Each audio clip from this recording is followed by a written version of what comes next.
Samedi 4 juin 2022, mesdames et messieurs, bonsoir et bienvenue dans votre journal. À la une de l'actualité éliminatoire CAN 2023, la Côte d'Ivoire bat la Zambie avec un score de 3-1. Le nouveau sélectionneur Jean-Luc Gasset a donc réussi son baptême du feu avec les éléphants. Éducation nationale, la ministre Marietou Koné a procédé ce lundi 30 mai 2022 au lancement officiel des examens scolaires à grand tirage session 2022. Et puis le président sénégalais, le président de l'Union africaine, Macky Sall, rassuré après sa rencontre avec Vladimir Poutine sur la question des céréales et de la crise alimentaire. Enfin, la reine d'Angleterre, la reine Elisabeth II, va fêter ses 70 ans de règne du 2 au 5 juin 2022. Un événement qui sera marqué d'un jubilé un peu particulier et unique dans la monarchie britannique. Encore une fois, bienvenue à tous.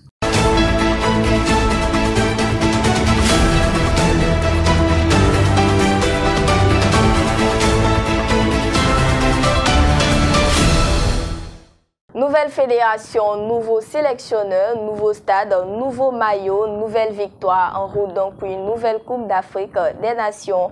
Hier vendredi 3 juin 2022, le stade de Yamoussoukro a abrité la première rencontre des éliminatoires de la CAN 2023 qui opposait la Côte d'Ivoire et la Zambie.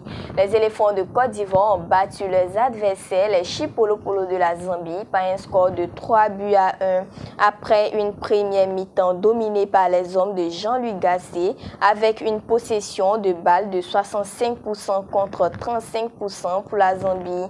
Le capitaine des éléphants, Serge Aurier, ouvre le score à la deuxième mi-temps. Dès la 67e minute, 10 minutes après le premier but, l'international Christian Kwame double la mise sur un coup de tête grâce à une balle bien placée de Massalin Gradel, portant le score à 2-0. Les éléphants maintiennent la pression et Sangaré Ibrahim corse l'addiction à la 89e minute sur une passe décisive de Jean-Evra Kwasi.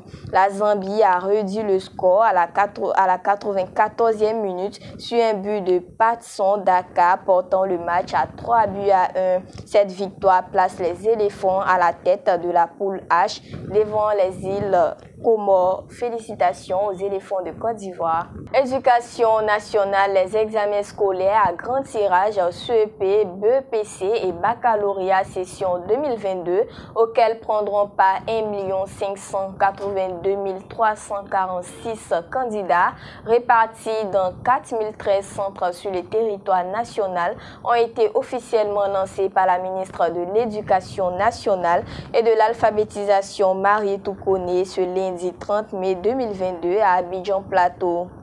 Toujours dans le domaine de l'éducation, enseignement supérieur, une opération d'identification des établissements privés s'est tenue du 30 mai au 3 juin 2022.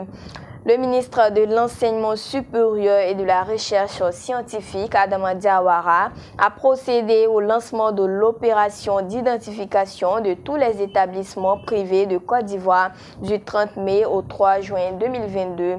L'opération consistait à identifier les établissements privés de l'enseignement supérieur et par ricochet à les évaluer afin de faciliter l'orientation des nouveaux bacheliers. L'opération a pour objectif fondamental d'inviter les fondateurs à implémenter la démarche qualité dans la gouvernance de leur établissement, ce en vue d'améliorer significativement leurs offres en formation. Sont concernés par cette opération les établissements privés de l'enseignement supérieur. À l'occasion de la saison des pluies, le ministre Bouaké Fofana exhorte les populations à quitter les sites à risque. À l'occasion d'une visite de terrain dans les communes d'Abobo et de Cocody le 31 mai 2022, le ministre de l'Hydraulique, de l'Assainissement et de la Salubrité Bouaké Fofana a exhorté les populations au civisme et à quitter les sites à risque. Nous avons identifié des zones à risque à Abidjan. En cas de pluie, il y aura des risques d'inondation, de glissement de terrain ou d'éboulement dans ces zones. La décision du gouvernement est donc de faire partie les populations installées sur ces sites pour éviter des pertes en vies humaines, a-t-il insisté. Pour Boubacar Fofana, cette visite a permis de mettre une image sur la réalité afin d'amener les concitoyens à prendre conscience des dangers auxquels ils sont exposés. La visite, a-t-il souligné, visait également à sensibiliser les populations à se mettre en sécurité pendant la saison des pluies pour sauver leur vie. Le ministre a assuré qu'une fois les populations parties, les zones à risque seront sécurisées. Des travaux d'aménagement y seront effectués en vue d'éviter des réinstallations. À titre illustratif, il a cité le cas de la décharge d'Akwedo, dont le site aménagé abrite un parc urbain. Et dans le domaine de la santé, éradication de la lèpre en Côte d'Ivoire, le Premier ministre Patrick Kachi sollicite plus d'implication des acteurs nationaux et internationaux. Président la réunion de plaidoyer et de mobilisation des ressources pour le financement du plan Zéro Lèpre à l'horizon 2030, le jeudi 2 juin à Abidjan, le Premier ministre Patrick Kachi a sollicité plus d'implication de tous en vue d'éradiquer définitivement la maladie.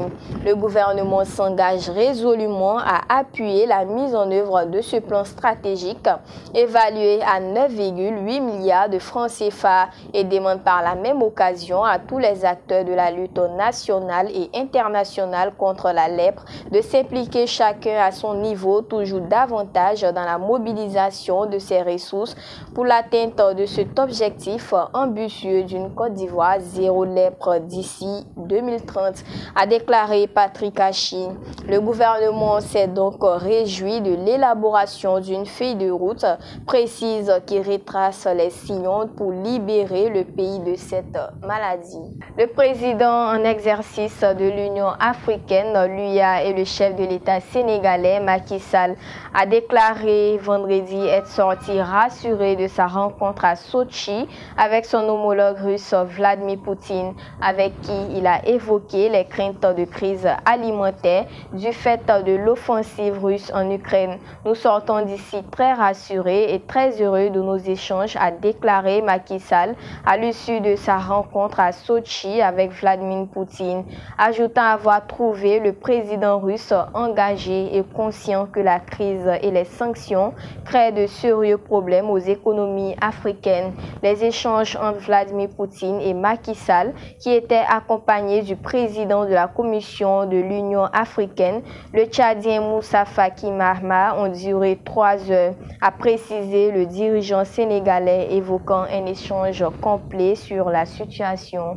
La reine d'Angleterre, la reine Elisabeth II, va fêter ses 70 ans de règne. Du 2 au 5 juin 2022, le Royaume-Uni vivra au rythme du jubilé de platine d'Elisabeth II, qui détient aujourd'hui le record de longévité sur le trône anglais.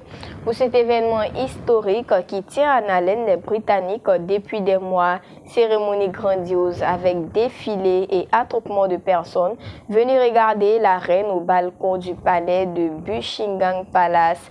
Le moment que tout le monde attendait est arrivé. La reine Elisabeth II est apparue, souriante mais quelque peu affaiblie.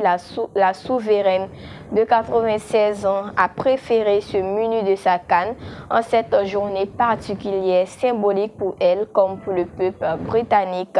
La famille royale est apparue par la suite sur le balcon pour accompagner la reine dans son apparition qui n'a pas duré longtemps. Et c'est la fin de ce journal. Merci mesdames et messieurs de l'avoir suivi. Prenez soin de vous et à très bientôt pour une nouvelle page d'information.